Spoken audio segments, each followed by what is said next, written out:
Hello दोस्तों, कैसे हैं आप सब। उम्मीद करते हैं कि अच्छे होंगे। दोस्तों, आज की इस वीडियो में हम बात करेंगे कि किसी भी मोबाइल पे सॉफ्टवेयर क्यों चढ़ाया जाता है और सॉफ्टवेयर के बारे में मैं आपको पूरा ए टू जेड जानकारी दूंगा।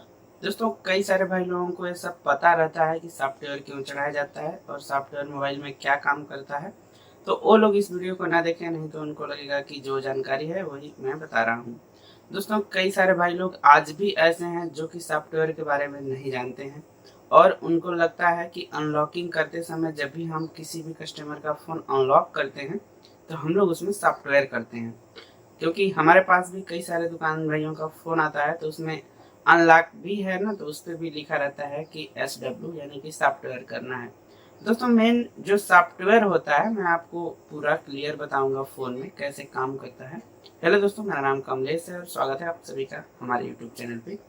दोस्तों, जैसे देखिए, सॉफ्टवेयर का काम मेनली मोबाइल फ़ोन में होता क्या है।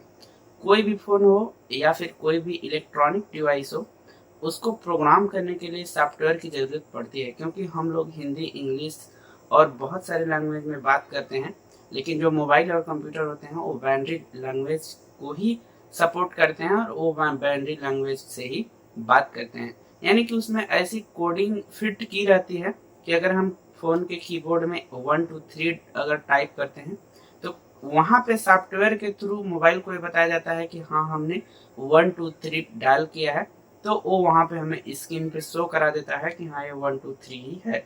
अगर वो सॉफ्टवेयर करप्ट हो जाए तो हम उस फ़ोन में क्या करेंगे, जैसे कि अगर हम उस फ़ोन को पावर ऑन करने की कोशिश करेंगे तो मोबाइल को पता ही नहीं चलेगा कि मुझे बूट होना है कि बूट नहीं होना है।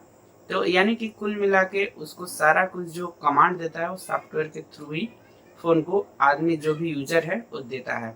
दोस्तों, कई सारे रीजन में हमारे फ़ोन में सॉफ्टवेयर का फॉल्ट आता कैसे है। जैसे कोई भी फ़ोन हो, अगर वो अपने जैसे वीवो का फ़ोन हो, ओप्पो का फ़ोन हो, MI का फ़ोन हो, अगर वो MI लोगों पे ब्लिंक कर रहा है, यानी कि MI लिख के या तो वो स्टॉक हो जाता है या कुछ देर बाद स्टॉक होके फिर रिस्टार्ट करता है।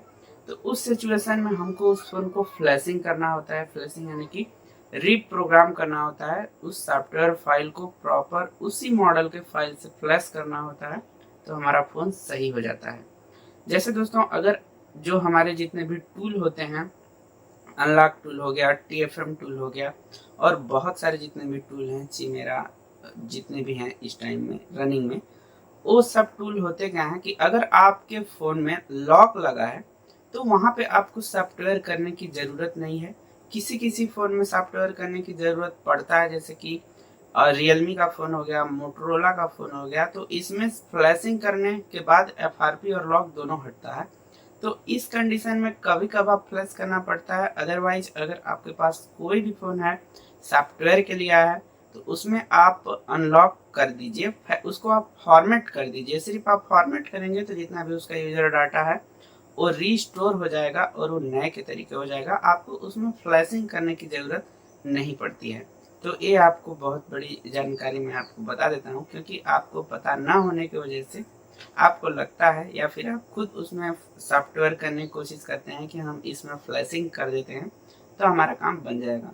मैं आपको प्रैक्टिकल करके भी दिखा दूंगा। दोस्तों, हमारे पास ऐसे तो ओल्ड फ़ोन है, क्योंकि सॉफ्टवेयर का प्रॉब्लम हमेशा ओल्ड फ़ोन या फिर नए फ़ोन में भी आ जाता है, लेकिन ओल्ड फ़ोन में ज़्यादा आता है क्योंकि सॉफ्टवेयर इतना जल्दी ख़राब होने वाला चीज़ नहीं है। किसी भी फ़ोन से वो उड़ता नहीं है। जैसे देखिए, हमारे पास एक रेडमी का नोट 4 फ़ोन आया है जो कि काफ़ी ओल्ड है। तो ओल्ड होने की वजह से इसमें प्रॉब्लम क्या आया है कि इसकी जो यूजर एरिया का फाइल है ना, वो करप्ट हो गया है। देखिए, MI लोगों पे स्टॉक रहता है और ये MI से आगे नहीं जाता है। तो इसको हम लोग फ्लैशिंग करके और मैं आपको प्रैक्टिकल करके दिखाऊंगा। दोस्तों, MI के फ़ोन को फ्लैश करने के लिए उसका ऑफिशियल टूल आता है जो कि मी फ्लैश के नाम से आता है। आप वहाँ से भी फ्लैश कर सकते हैं। अदरवाइज अगर आपके पास कोई भी पैड टूल है, जैसे unlock tool, TFM tool, AMT tool, UMT tool, तो आप वहाँ से कर सकते हैं। वहाँ से करने में आपको ज़्यादा बेनिफिट है। तो चलिए, मैं आपको प्रैक्टिकल करके दिखाता हूँ और इसे फ्लैश करके, और ये फ़ोन ऑन नहीं होता है तो मैं आपको इसे ऑन करके भी दिखाता हूँ। आई होप दोस्तों आपको सॉफ्टवेयर के बारे में जानकारी मिल गई होगी। अब हम इसे प्रैक्टिकल करके देखते हैं। ये दिक्कत क्या करता है कि ये लोगों पे रुक जाता है। जैसे मैं इसको बैटरी लगा के पावर ऑन करता हूँ, देखिए ये MI लिखा और यहाँ पे इसका नेविगेशन बार चलेगा फ़ोन स्टार्ट होने का, और यहाँ पे रुक जाएगा कुछ ही टाइम में। इसके लिए हमें करना क्या पड़ेगा, देखिए यहाँ पे ये जो 3 बिंदी चल रही है ये हमेशा ऐसे ही रनिंग करता रहेगा, ये सही नहीं होगा। तो ये काफ़ी पुराना होने की वजह से इसे हम फॉर्मेट करके भी सही कर सकते हैं। कभी कभार फॉर्मेट से ठीक हो जाता है और कभी कभार ठीक नहीं होता।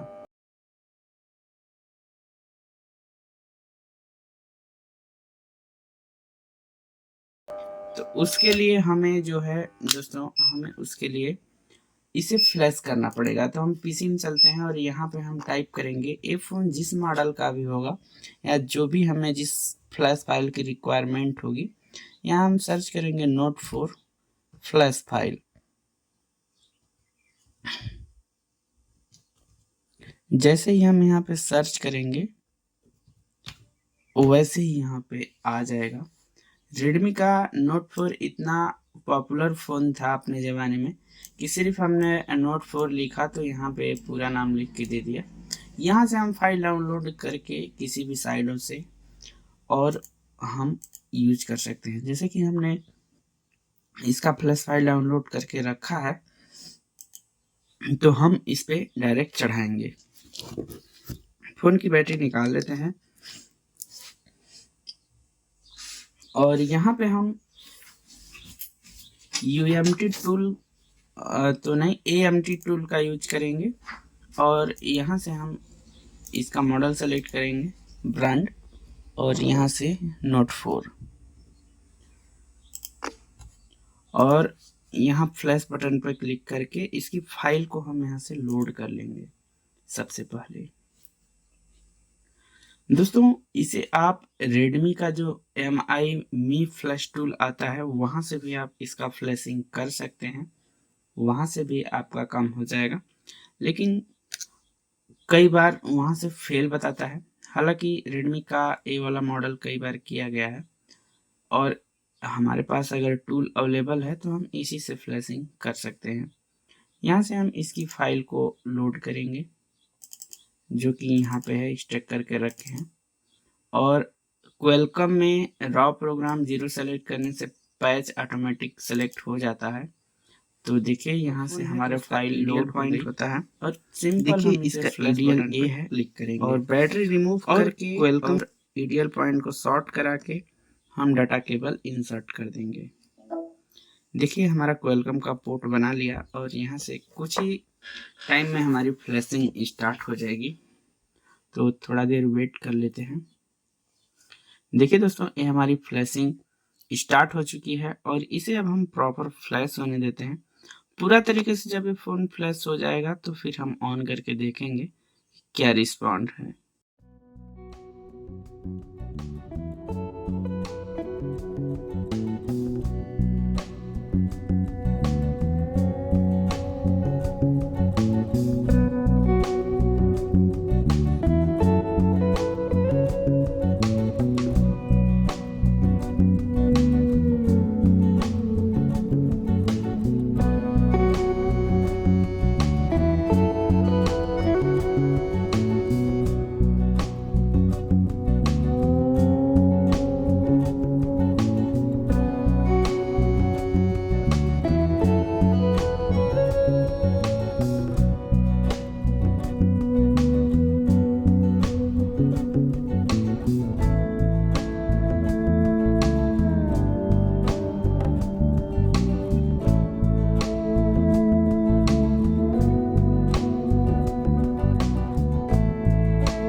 हमारे देखते हैं।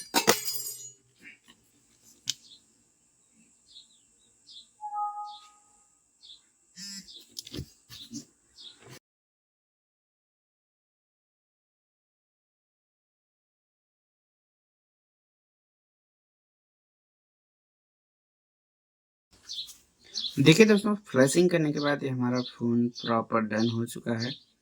और इस तरीके से आप सॉफ्टवेयर करके, इसको कहते हैं सॉफ्टवेयर चढ़ाना किसी भी फ़ोन में, और इस फ़ोन को सेटअप करके और फिर आप यूज कर सकते हैं। ये वीडियो दोस्तों कैसा लगा? अगर ये वीडियो आपको अच्छा लगा तो इस वीडियो को लाइक करें, चैनल को सब्सक्राइब करें। मिलते हैं नेक्स्ट वीडियो में, तब तक के लिए गुड बाय, जय हिंद।